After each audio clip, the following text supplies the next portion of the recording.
امام بخاری رحمۃ اللہ علیہ نے جو عنوان قائم کیا ہے کہ نبی اکرم صلی اللہ علیہ وسلم کا ایک ارشاد کہ قرآن مجید کا جو ماہر ہے، جو وہ فرشتے جو اپنی ذمہ داریاں بہت اچھی طرح ادا کرنے والے ہیں. یہ جو لفظ بر ہے نا عربی زبان میں، یہ عام طور پر اپنی ذمہ داریوں کو بہتر طریقے سے پورا کرنے والے شخص کے بارے میں استعمال ہوتا ہے. اسی لیے وہ اولاد جو ماں باپ کی ذمہ داری کا زیادہ احساس کرتی ہے، اسے اس بیٹے کو بار کہتے ہیں. بار یعنی رے کی شد ہے، کیونکہ اپنے حقوق و فرائض جو ہے بہترین طریقے سے پورے کرنے والا. تو اللہ تعالیٰ نے، ویسے تو اللہ محتاج نہیں ہے، فرشتوں کی اللہ کو کیا ضرورت ہے، لیکن اللہ نے ہمیں یہ سکھانے کے لیے کہ کوئی دنیا کا نظام ہونا چاہیے. حقیقت یہ ہے کہ اللہ کا جو پورا اپنا نظام ہے نا، وہ ہمیں تعلیم دینے کے لیے اللہ نے قائم کیا ہوا ہے. تو اس نظام کے اندر فرشتوں کو جو اعزاز حاصل ہے وہ یہ ہے کہ ان کی ذمہ داریاں تو بہت بڑی ہیں، لیکن ان کے لیے نہ جنت اور نہ کوئی جہنم. اور یہ بھی بہت بڑی بات ہے کہ ذمہ داریاں تو پوری ادا کر رہے ہیں، لیکن جزا اور سزا جو ہے نہیں ہے. تو اس کے اندر کرام برارہ یعنی وہ معزز فرشتے جو اپنی ذمہ داریوں کے بارے میں بہت اعلیٰ معیار رکھتے ہیں. تو ان میں سے جو سفرہ ہیں، جو قضاء و قدر کے اندر جو ہے وہ لکھنے کی ذمہ داری جو ہے وہ جن کو سونپی گئی ہے، گویا کہ آپ یوں سمجھیے کہ ایک کارگزاری جو ہے وہ کرنے والے ہوتے ہیں، کارگزاری ڈالنے والے، اور ایک ان کو چیک کرنے والے. کسی بھی نظام کا بنیادی حصہ جو ذمہ داری ہوتی ہے، لیکن اگر اس نظام کے اندر چیک اینڈ بیلنس نہ ہو، یہ ایک بڑا مشہور لفظ ہے ہمارے ہاں، کہ اس کا جائزہ نہ لیا جائے اور اس کے اندر توازن پیدا نہ کیا جائے تو نظام تباہ ہو جاتا ہے. عام طور پر یہ جو طاقت کا راج ہوتا ہے نا، کہ طاقت دکھا کر جبر، اسلام کے اندر یہ بڑی خوفناک چیز ہے. انسان جو جبراً طاقت کے ذریعے سے اپنی خواہشات کی تکمیل کرتا ہے، یہی سب سے بڑی وہ چیز ہے. اور اس کی ابتدا ہوتی ہے تکبر سے. انسان جب اپنے آپ کو بڑا سمجھتا ہے، بات دور نہ نکل جائے، میں صرف یہ کہنا چاہتا ہوں کہ قرآن مجید کا جو ماہر ہے وہ کس کے ساتھ ہوگا؟ جو اللہ تعالیٰ کے معزز ذمہ داریاں ادا کرنے والے جو فرشتے ہیں، ان کے ساتھ قرآن مجید کے ماہرین ہوں گے. کتنا اونچا مقام ہے. اور قرآن مجید کی مہارت میں اس کی تلاوت جو ہمارے ہاں معروف محاورہ ہے سے لے کر اس کے مفاہیم، اس کے مقاصد، قرآن مجید کے اندر ایک بڑا مقصد ہوتا ہے، پھر اس بڑے مقصد کے ساتھ ساتھ جو ہے وہ کچھ ذیلی مقاصد ہوتے ہیں. اللہ اکبر. اللہ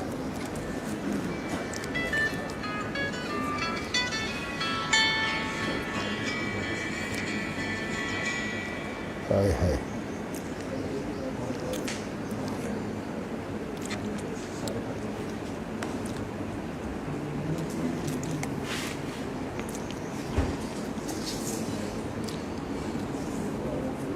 جو بڑا مقصد ہوتا ہے اس کے اعتبار سے تو قرآن مجید جو ہے، اللہ کا کلام جو ہے وہ نص بنتا ہے،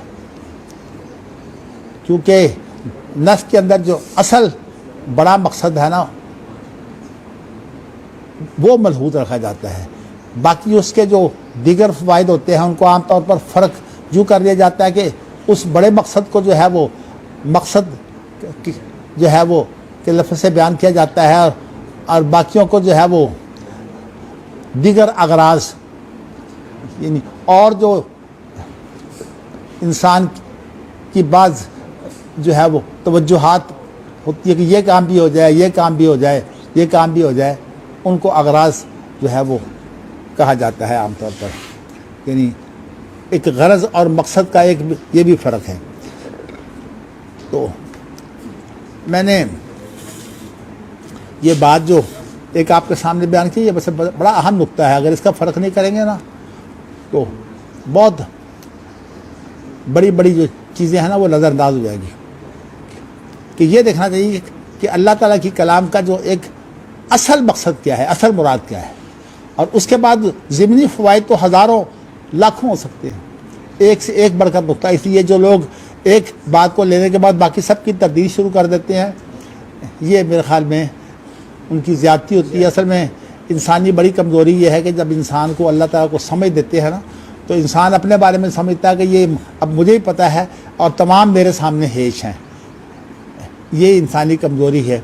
تو اس وجہ سے انسان کو جو کچھ بھی اللہ تعالیٰ کوئی سوجھ بوجھ دے دے قرآن مجید کے بارے میں، الماہر بالقرآن کی صورت میں، تو انسان کو اللہ کا شکر ادا کرنا چاہیے، اور ساتھ ہی جو ہے وہ انسان کے آداب میں یہ بات شامل ہے کہ جو بات اس کو اللہ نے سمجھائی ہے، اگر وہ یہ سمجھتا ہے کہ میرے ذہن میں یہ بات آئی ہے، اوروں کے ذہن میں یہ بات نہیں ہے، تو اس کے باوجود بھی چونکہ یہ معاملے غور و فکر سے متعلقہ ہیں، تو جو غور و فکر سے متعلقہ جو معاملات ہوتے ہیں نا ان کے بارے میں جو ہے وہ انسان اپنے اوپر اعتماد کرنے کے، اعتماد تو ہونا چاہیے، اس لیے کہ اگر اعتماد نہ ہو تو انسان علمی بات بیان ہی نہیں کر سکتا، لیکن یہ ہے کہ اس کے اندر حقیقت کیا ہے وہ اللہ کے سپرد ہونی چاہیے۔ اسی لیے ہمارے ہاں یہ بہت اچھا واللہ عندہ حسن الثواب، واللہ عالم بالصواب وغیرہ، عام طور پر جب کوئی انسان سوچ و بچار کے بعد کوئی رائے قائم کرتا ہے تو اس کے بارے میں یہ الفاظ جو ہیں یہ بڑی اہمیت رکھتے ہیں۔ اور بھی اس طرح کے الفاظ ہیں لیکن میں اس کو بات کو لمبا نہیں کرنا چاہتا۔ چلیے 3 حدیثیں تو ہو چکی ہیں، اب چوتھی حدیث جو ہے وہ آج الحمدللہ، حدیثیں تو یہ تقریباً وہی آ رہی ہیں لیکن امام بخاری کا جو مقصد ہے وہ پڑھ کر پھر انشاءاللہ واضح کرتے ہیں۔ تو کوئی سند میں بھی کوئی خاص بات نہیں ہے۔ عبداللہ بن عباس جو ہے وہ بیان کر رہے ہیں کہ نبی اکرم صلی اللہ علیہ وسلم مکہ میں جو ہے وہ چھپے رہتے تھے، اس لیے کہ ابتدا میں تو آپ جو ہے وہ اپنے کام کے لیے جو ہے وہ چھپ کر کام کرتے رہے ہیں، تو لیکن آپ چھپ کر بھی جو کام کرتے تھے اس میں آپ کے ساتھی تھے۔ میں یہ ویسے آپ کو اشارتاً بتا چکا ہوں کہ نظام جو ہے اسلام کے اندر جو نظام کا تصور ہے وہ انسانوں کا انسانوں کے ساتھ ہے، جبکہ یہ ترقی یافتہ دنیا جو اپنے بڑے بلند باغ دعوے کرتی ہے ان کو ابھی تک یہی سمجھ نہیں آئی کہ اصل میں انسانوں کا معاملہ انسانوں سے ہوتا ہے۔ زمین کو جو ہے وہ علاقے کو اہمیت دے کر جو ہے وہ انسانوں کو کمتر قرار دینا جو ہے یہ پہلی بیوقوفی ہے۔ تو اس لیے انسانوں کے نظم کے اندر جو اصل تعلق ہوتا ہے وہ امیر کا اور مامورین کا، جو چونکہ نظام کے اندر بنیادی چیز جو ہے وہ اطاعت ہے، اگر اطاعت نہ ہو تو کوئی نظام سے اعلیٰ کیوں نہ ہو۔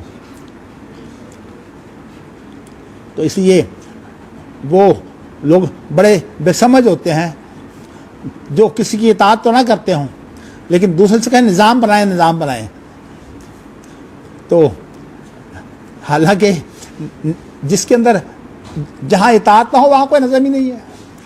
اب دیکھیے اللہ تعالیٰ نے عورت اور مرد کا ایک نظام قائم کیا ہے، مرد کو قوام بنایا ہے اور اس طرح مشن میں شریک ہونا چاہیے۔ اور جو عام طور پر جو گھروں میں تباہیاں ہوتی ہیں نا، کہنے کو تو وہ نظر نہیں آتی لیکن ان کے اندر عورتوں کا بہت بڑا کردار ہوتا ہے۔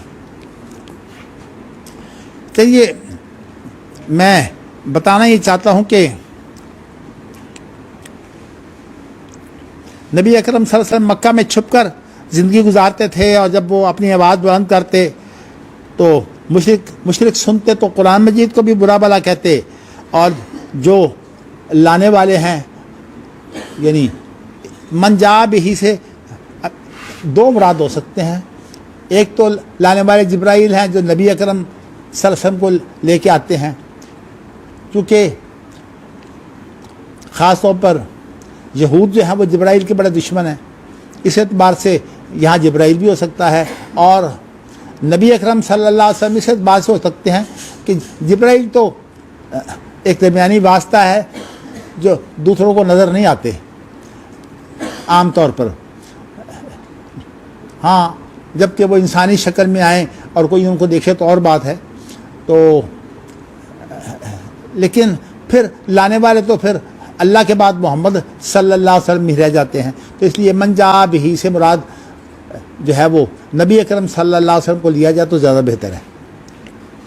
تو گویا کہ آپ کو بھی برا بھلا کہتے ہیں اور قرآن کو بھی برا بھلا کہتے ہیں۔ اللہ اکبر۔ تو اللہ تعالیٰ نے اپنے نبی سے کیا کہا ہے کہ ولا تجہر بصلاتک ولا تخافت بہا، اس کا مفہوم جو ہے وہ آپ پہلے بھی سن چکے ہیں کہ آپ جو ہے وہ اتنی بلند بھی نہ نماز پڑھیے کہ مشرک جو ہیں وہ اس کو سن کر جو ہے وہ برا بھلا کہیں، اور اتنی آہستہ بھی نہ پڑھیے کہ جو آپ کے محبت کرنے والے ہیں اس قرآن مجید کو سن کر جو ہے وہ فائدہ اٹھانے کی، ایسے لوگ بھی ہوتے ہیں جو مسلمان تو نہیں ہوئے لیکن پھر بھی وہ کہتے ہیں بھی آخر غور تو کرو، سنو تو۔ ایسے مزاج بھی ہوتے ہیں جو ہر چیز کے بارے میں جو ہے وہ اس سوال کو اپنے سامنے رکھ دیتے ہیں کہ حرج کیا ہے سننے میں، اللہ نے تمہیں جو سوجھ بوجھ دی ہے۔ تو ولا تخافت بہا یہ جو ہے وہ موجود ہے۔ ویسے یہ آپ کو پتہ ہے کہ قرآن مجید کے نبی اکرم صلی اللہ علیہ وسلم جو ہے قرآن مجید کی تلاوت کرتے تھے، اور اوپر جو عنوان ہے نبی اکرم صلی اللہ علیہ وسلم قرآن کے ماہر بھی تھے، اور اس کے ساتھ ساتھ جب آپ تلاوت کرتے تو چونکہ یہ قرآن مجید آپ کے دل پر اترتا تھا، جس کی کیفیت سے ہم پوری طرح واقف نہیں ہیں، اس لیے کہ یہ تو اسے ہی پتہ ہے کہ جسے ملکہ نبوت بھی حاصل ہو، اور پھر کس طرح جو ہے وہ جبرائیل قرآن دل پر نازل کرتے ہیں ہمارے اوپر، جس طرح کسی کی جو کیفیت کا صحیح اندازہ تو وہی کر سکتا ہے جس کے اوپر وہ کیفیت وارد ہو، دوسرے تو خیر ٹیوے لگاتے ہیں۔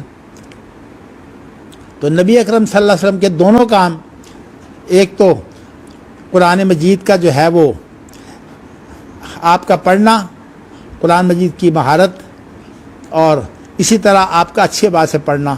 ویسے آپ کو مقصود ہے کہ یہ تمام کی تمام جو عنوانات ہیں ان کے اندر ایک اجمالی طور پر جو بڑا مقصد ہے وہ ایک ہے کہ نبی اکرم صلی اللہ علیہ وسلم کا جو پڑھنا ہے، چونکہ آپ مخلوق ہیں اس لیے آپ قرآن پڑھیں، آپ قرآن مجید کی مہارت حاصل کریں۔ یہ تمام کی تمام چیزیں جو ہیں یہ اللہ کی مخلوق ہیں، آپ خود بھی مخلوق ہیں اور آپ کی مہارتیں بھی مخلوق ہیں، لیکن یہ ہے کہ قرآن مجید، میں بار بار اس ذکر کر دیتا ہوں مفعول بہ کا، کہ قرآن مجید جو ہے وہ ایک اس سے الگ چیز ہے، یعنی وہ بلکہ ایک بعد میں ایک روایت آئے گی، بڑا ہی امام بخاری نے اس روایت کو لا کر جو ہے وہ طبیعت بڑی مطمئن ہوئی، دیکھیے کتنی شاندار روایت لائے ہیں۔ اللہ تعالیٰ نے جو امام بخاری کو سوجھ بوجھ دی تھی اور جو نعمتیں دی تھی، ہمیں اس بات کی تو اجازت ہے کہ ہم اللہ سے دعا کریں کہ اللہ جو نعمت کسی کو دی ہے وہ اللہ ہمیں بھی دے دے، اور تو اس لیے ہم دعا کرتے ہیں کہ اللہ ہمیں بھی یہ نعمت دے، اور اس میں مسابقت بھی جائز ہے کہ اللہ سے وہ چیز مانگو۔ کوئی یہ ٹھیک ہے کہ امام بخاری کو اللہ نے ایک مقام دیا ہے، لیکن بات یہ ہے کہ اللہ نے دروازے بند نہیں کر دیے، بڑے بڑے کام جو ہیں وہ اللہ لوگوں سے لینے والے ہیں، اسی لیے کم ترک الاولون للآخرین، یعنی پہلے والوں نے آخرین بھی اور آخرین یعنی دوسروں کے لیے یا پچھلے آنے والوں کے لیے جو ہے وہ کتنا کچھ چھوڑ دیا ہے۔ تو تو اسی لیے یہ جو سلسلہ چل رہا ہے انسانوں کا، اس میں جو انسان جو ہے وہ دین کی خدمت کا کام کرتا ہے، یہ نہ سمجھو کہ یہ بیکار ہے. کتاب و سنت کی بہت خدمت ہو چکی ہے، اس کے باوجود بھی اللہ تعالیٰ قیامت تک ایسے لوگ بھیجتے رہیں گے جو نئے سے نئی جو ہے وہ ایسی باتیں بیان کریں گے جو پہلوں سے رہ گئی ہیں. اور ایک ذمہ داری تو انسان کی ہے کہ اس نے جو ہے وہ حالات کے مطابق جو ہے وہ کتاب و سنت کا اطلاق کرنا ہے. یعنی کتاب و سنت کو جب عمل میں لانا ہے تو وہ اسے ہی کہتے ہیں کہ وہ اپنی جان پر ہو تو وہ بھی اطلاق ہے، کسی اور کے اوپر جو ہے وہ کوئی بات کرے تو وہ بھی اطلاق ہی ہے. تو اصل میں تو ذمہ داری ہماری اطلاق کی رہ گئی ہے. اس لیے ایسے لوگ جو سوجھ بوجھ سے کام کم لیتے ہیں اور زیادہ جو ہے وہ پڑھنے پڑھانے میں رہتے ہیں، مجھے خاص طور پر شاہ ولی اللہ کی یہ بات جو ہے وہ ہمیشہ ان لوگوں کو دیکھ کر بڑی یاد آتی ہے کہ جن کی دنیا کی سمجھ بہت تھوڑی ہوتی ہے اور پھر وہ تھوڑی سمجھ کی بنا پر جو ہے وہ خود بھی فتنے میں پڑتے ہیں، دوسروں کو بھی فتنے کا شکار کرتے ہیں.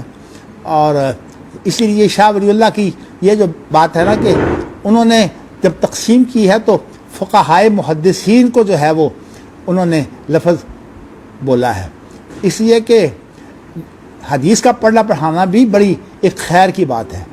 لیکن من یرد اللہ بہ خیرا یفقہہ فی الدین، جس کے ساتھ اللہ بھلائی کا ارادہ کرتے ہیں اسے جو ہے وہ اس کا اطلاق، اس کی تطبیق اور اس کے ساتھ جو ہے وہ جو نئے نئے معاملات پیش آتے ہیں ان کے حل، یہ تمام کے تمام جو ہے وہ مہارت میں شامل ہیں.